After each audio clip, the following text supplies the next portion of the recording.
আসসালামু আলাইকুম প্রিয় ভিউয়ার্স। আমি আবারও তোমাদের কাছে নতুন একটি রেসিপি শেয়ার করতে চলে এসেছি। তোমাদের অনেকের কাছে এই রেসিপিটা অনেক সহজ মনে হলেও নতুন রাঁধুনিদের জন্য এই রেসিপিটা খুবই প্রয়োজনীয়। আজকে আমি তোমাদের সাথে মুরগি ভুনার রেসিপি শেয়ার করব। এর জন্য আমি প্রথমে মুরগি ভালো করে ধুয়ে নিয়ে তাতে লবণ হলুদ মেখে নিয়েছি। এরপর তাতে 2 টুকরা লেবুর রস দিয়ে মেখে নিব। লেবু চেষ্টা করবেন লেবুটা দেওয়ার, কারণ এই রস দেওয়ার কারণে মুরগির একটা আষ্টা গন্ধ চলে যাবে। লেবুর রস দিয়ে ভালো করে মেখে আমি কিছুক্ষণ রেখে দিব।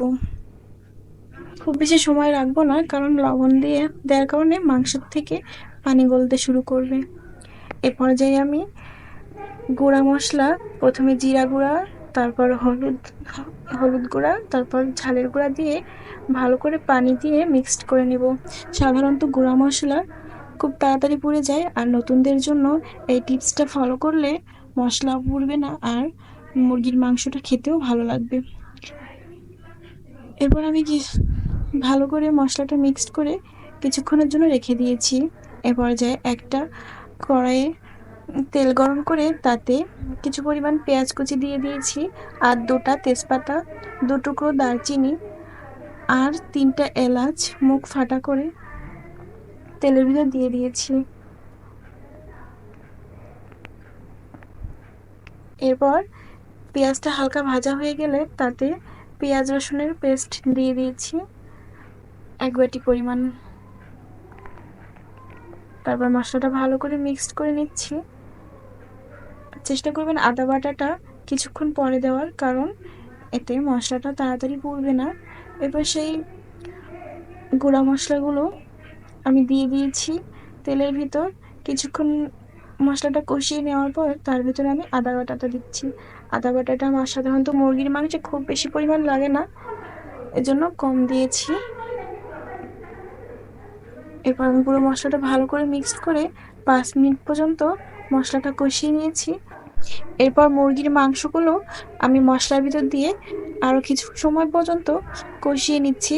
চেষ্টা করবেন মুরগির মাংসটা বেশিক্ষণ পর্যন্ত কষানোর, কারণ ব্রয়লার মুরগিতে সাধারণত একটা গন্ধ থাকে, আর খুব বেশি পরিমাণ কষানোর কারণে সেই গন্ধটা চলে যায়। এ পর্যায়ে আমি মাংসের ভিতর কিছু লবঙ্গ আর গোলমরিচ দিয়ে দিচ্ছি, আর কিছু কাঁচা জিরে দিয়ে দিচ্ছি। এটা অপশনাল, আপনারা চাইলে স্কিপ করতে পারেন, তবে লবঙ্গটা দেওয়ার চেষ্টা করবেন, কারণ লবঙ্গে একটা সুন্দর ফ্লেভার আসে মাংসের ভিতর।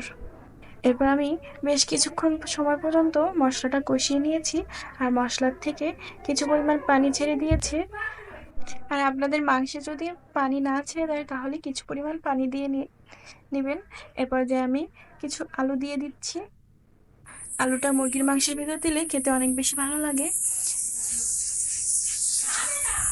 তারপর আমি ভালো করে মিক্সড করে নিয়েছি। কিছুক্ষণ বলক আসার পর আমি একটা ঢাকনা দিয়ে ঢেকে রেখেছি, কারণ এতে খুব তাড়াতাড়ি সিদ্ধ হয়ে যাবে। তারপর আমি প্রায় 20 মিনিটের মতো সিদ্ধ হয়ে যাওয়ার পর ঢাকনা খুলে দিয়েছি। তারপর আমি একটা আলু চেক করে নিচ্ছিলাম আসলে আলুটা সিদ্ধ হয়েছে কিনা পুরোপুরি।